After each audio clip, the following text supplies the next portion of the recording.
Assalamualaikum warahmatullahi wabarakatuh.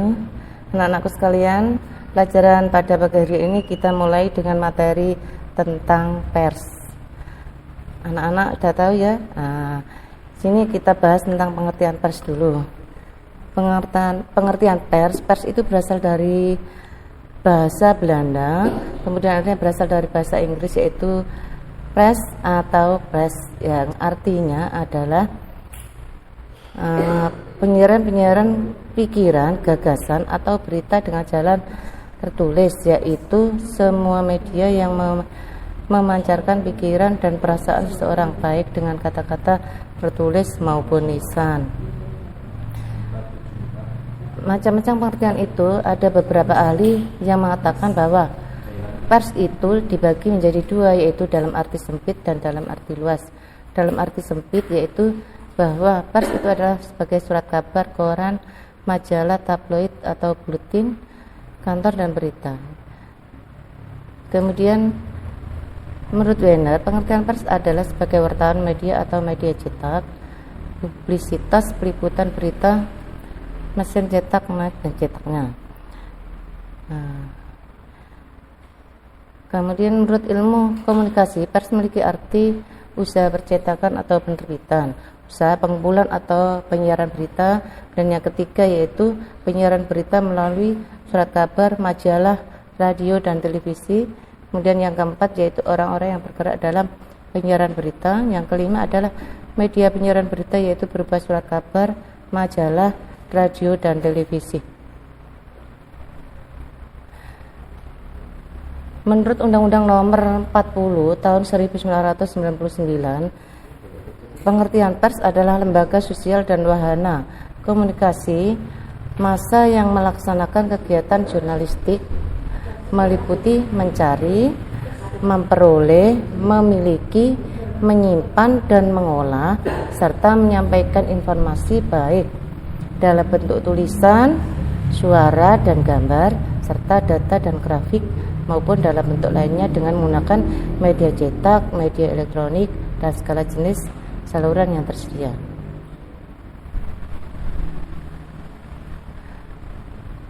Simpulannya, pers adalah segala usaha dari alat-alat komunikasi massa untuk memenuhi kebutuhan anggota masyarakat akan hiburan, keinginan, peristiwa, dan berita yang terjadi dalam wujud surat kabar, majalah, buletin atau media cetak yang diusahakan melalui radio, televisi, film, dan sebagainya.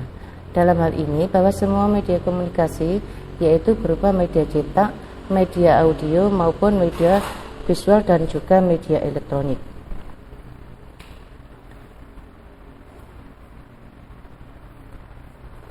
Nah, sekarang kita bahas tentang fungsi. Fungsi pers di sini ada 5. Yang pertama adalah 1. Sebagai media informasi. Sebagai media informasi menyediakan bahwa pers itu adalah masyarakat dapat membeli berlangganan atau meminjam untuk mendapatkan informasi tentang berbagai hal. Suatu contoh adalah tentang informasi tentang kenaikan BBM. Dan yang kedua adalah sebagai media pendidikan. Media pendidikan bahwa pers itu memuat tulisan yang mengandung pengetahuan sehingga masyarakat bertambah pengetahuan dan wawasannya. Kemudian yang ketiga adalah sebagai media hiburan. Sebagai media hiburan bahwa pers itu mempunyai isi tentang artikel yang bersifat hiburan, karikatur berupa TTS, berupa cerita bergambar, cerita pendek, dan lain sebagainya. Kemudian yang keempat yaitu pers itu sebagai media kontrol sosial. Media sebagai kontrol sosial yaitu bahwa pers itu mempunyai maksud sebagai sikap yang dalam melaksanakan fungsi terhadap perseorangan kelompok dengan tujuan memperbaiki tulisan. Kemudian yang kelima adalah sebagai media lembaga ekonomi. Sebagai media lembaga ekonomi, pers itu berfungsi untuk menghasilkan produk berita yang diminati oleh masyarakat dengan nilai jual yang tinggi.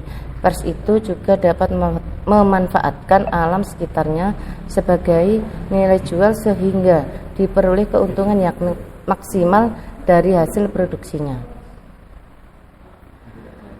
Kemudian hak-hak pers menurut Undang-Undang Nomor 40 Tahun 1999 Pasal 4, yaitu bahwa kemerdekaan pers dijamin sebagai hak asasi warga negara. Kemudian terhadap pers nasional tidak dikenakan penyensoran, pemberendelan atau pelanggaran penyiaran. Untuk menjamin kemerdekaan pers, pers nasional mempunyai hak untuk mencari, memperoleh dan menyampaikan gagasan dan informasi. Dalam pertanggungjawaban pemberitaan di depan hukum, wartawan mempunyai hak untuk menolak. Kewajiban pers menurut Undang-Undang Nomor 40 yaitu 1. Memberitakan peristiwa dengan opini dengan menghormati norma-norma agama dan rasa kesusilaan masyarakat serta asas praduga tak bersalah. Dan pers wajib melayani hak wajib. Pers wajib melayani hak koreksi. Peranan pers di Indonesia yang pertama adalah memenuhi hak masyarakat untuk mengetahui. Kedua, menegakkan nilai-nilai dasar demokrasi yang mendorong terwujudnya adanya supremasi hukum, hak asasi manusia serta menghormati hak kebinekaan. Kemudian ketiga, mengembangkan pendapat umum berdasarkan informasi yang tepat, akurat, dan benar. Melakukan pengawasan kritik, koreksi, dan saran terhadap hal-hal yang berkaitan dengan kepentingan umum.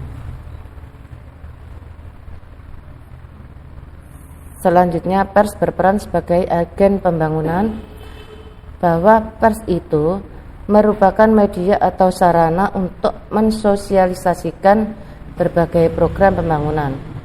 Dengan adanya sosialisasi tersebut akan menimbulkan kesadaran pada diri warga masyarakat untuk terlibat atau berpartisipasi dalam pembangunan yang sesuai dengan kemampuan yang dimilikinya.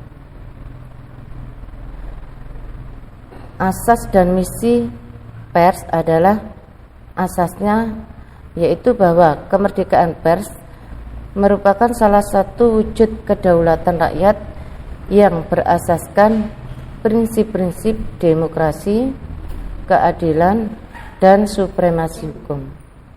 Sedangkan misi pers adalah ikut mencerdaskan masyarakat, menegakkan keadilan, dan memberantas kebatilan.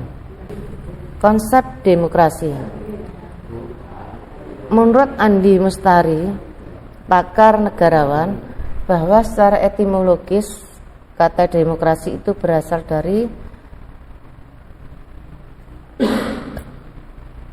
demos dan kratos. Demos artinya rakyat, kratos atau kratin artinya kekuasaan. Jadi demokrasi berasal dari kata demos dan kratos yang artinya pemerintah rakyat, yang kekuasaannya berasal dari rakyat, oleh rakyat, dan untuk rakyat. Demokrasi itu dibedakan jadi dua, demokrasi dalam arti formal dan demokrasi dalam arti material. Anak-anak, pelajaran materi hari ini kita akhiri sampai di sini. Lain kali kita lanjutkan lagi pada pertemuan yang datang. Untuk itu, untuk pelajaran yang selanjutnya adalah mengenai macam-macam demokrasi, kita bahas di pertemuan yang akan datang. Kita akhiri. Assalamualaikum warahmatullahi wabarakatuh.